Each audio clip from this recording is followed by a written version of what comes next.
Ayollarga o'zini suyish va o'zini birinchi markaz qilib yashash deganga o'xshash shaxsiyatchi nazariyalarni ayollarga singdirish orqali amaliyotda bir oilada ayolning roli yo'qsa yoki bir jamiyatda qizlar ona bo'lishdan iborat bu buyuk sharafdan qochsa, insonlarda bo'lish kerakki, onalik qandoqdir bola boqishlar emas, balki yaramliq odam yetishtirish jarayonidagi bir kurashdir.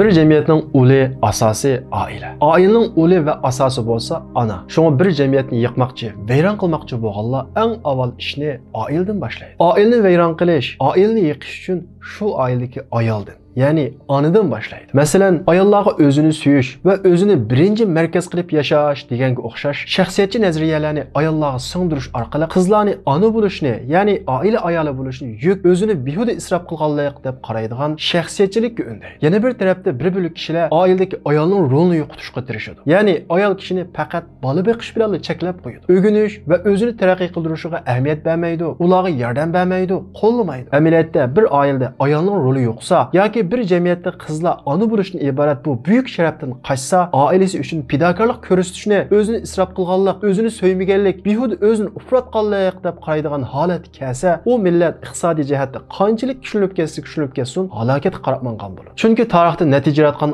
olimlar va yoki qahramonlarning yetishib chiqishida ularning onasining tarbiyasi, onasining to'lagan badali nihoyat muhim o'rinda turadi. Ya'ni ayollar asli erlarning manbasi. Shuning uchun ayol kishi oilasi uchun qancha sodiq bo'lsa, oilasi uchun qanchalik badal to'lasa, uning qo'lidan shuncha fidokor, shuncha qahramon, shuncha yaramliq avlodlar yetishib chiqadi. Shuning uchun payg'ambarimiz Muhammad alayhissalom bolalarni deb o'zining elchiligini rad qilgan Ummu Hanini maqtab, Maryam alayhissalomdan qolsa eng yaxshi ayol deb sifatlagan. Ya'ni bolalar uchun fidokorlik ko'rsatgan, bolalar uchun badal to'lagan ayol qandoqdir boshqalar degandek o'zini so'ymagan, o'zini isrof qilgan, hayotini nobud qilgan ayol bo'lmasdan, bizning payg'ambarimiz Muhammad alayhissalom degandek Maryam alayhissalomdan qolsa yer sharidagi eng isil ayol. Shundaqla Abduqodir Jaloliddin aytgandek, uyda o'tiradigan ayol, ya'ni oil ayoli o'g'inish va qobiliyat yetildirishdan mahrum bo'lgan ayol emas, balki millat va ummatning taqozosiga loyiq holda haqiqiy ona bo'lish uchun bo'sh vaqtlarda o'ginadigan, o'zini taraqqiy qildiradigan ayoldir. Uyda o'tiradigan ayol g'urur va izzatni o'zi erishmoqchi bo'lgan hamma narsadan a'lo bilib, bolalarni e'tiqodli, axloqli, bilimli qilib tarbiyalash va ularning ikkili dunyo baxti uchun yuqori ma'naviy maqom bilan o'zini qurollantirgan ayoldir. Uyda o'tiradigan ayol o'zini qadrlamagan jamiyatdan og'rinib yurishning o'rniga jamiyatning hujayrisi, bir parchasi bo'lgan oilasini qo'lga elib, kelgusidagi go'zal jamiyatning insoniy asosini qurayotgan ayol. Uyda o'tiradigan ayol tayyorni yeb o'tiradigan ayol bo'lmasdan, balki qadrini bilguchiligi bolalar uchun aytganda, oilasining barakati, erning orqa tiriki, kelgusidagi olim yoki hokim avlodlarining tunji o'qituvchisidir. Uyda o'tiradigan ayol, ya'ni oila ayoli hargizmi tuhfsiz ayol bo'lmasdan, mehr orqali bolalarga muhabbat o'rgatgan, ayollik kuchi orqali erlarga madad bergan, diyonat orqali avval oilasiga, shu orqali jamiyatga e'tiqod bag'ishlagan ayol. Uyda o'tiradigan ayol moddiy bayashatlikning kushandisi bo'lmasdan, oilani bozor va iste'molning taltukis quli bo'lib qilishdan saqlaydigan, oilani harom va makruhlardan xoli qiladigan, oilaning har turli faoliyatini ibodatga aylantiradigan ayoldir. Uyda o'tiradigan ayol hargizmi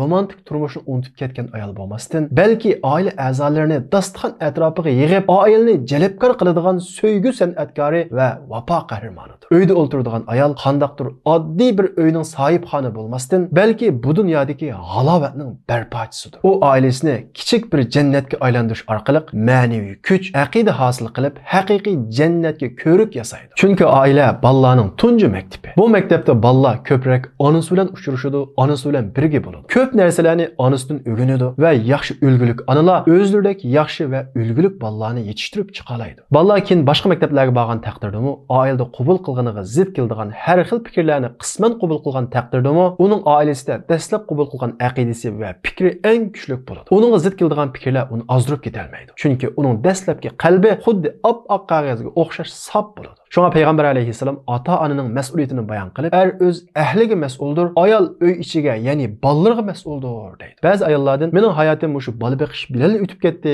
degan qaqishlarni va o'kinishlarni anglaymiz. Amaliyotda bu u ayollarning oldidagi buyuk vazifani va buyuk sharafni tunmaganligidan iborat. Chunki onalik bir ibodat. Oila ayoli bo'lish, farzandi uchun o'zini atash, oilasi uchun fidokorlik ko'rsatish bir jihad. Payg'ambar alayhissalom hadisda: "Mihnatu ihdakunna fi baytiha tudriku bihi amal al-mujahid mujahidin. Ayollar oilasida qilgan xizmati bilan mujohidlarning amaliga, ya'ni mujohidlarning savobiga erishadi deydi. Bu hadis anglagan har bir ana, har bir ayol o'zining oila ayoli bo'lganligidan, ona bo'lganligidan xursand bo'lish kerak, sharaf his qilish kerak. Chunki siz qon to'kash bilan yetkili bo'ladigan nihoyat jafoliq va fazilatli bir ibodatga oila ayoli bo'lish, oilangizga sodiq bo'lish, oila uchun badal to'lash orqali yeta olasiz. Buningdan cho'ng fazilat, buningdan cho'ng sharaf bo'lmasi kerak. İnsanlarda bo'lish kerakki, onalik qandaqdir bola beqishlar emas, balki yaramliq odam yetishtirish jarayonidagi bir kurashdir. Bir ayol kishi onalikdan voz kechib natija qozongan taqdirda bu faqat bir kishilik natija qozongan bo'ladi. Ammo onalikqa sodiq bo'lib, uning mas'uliyatini ado qilganda bir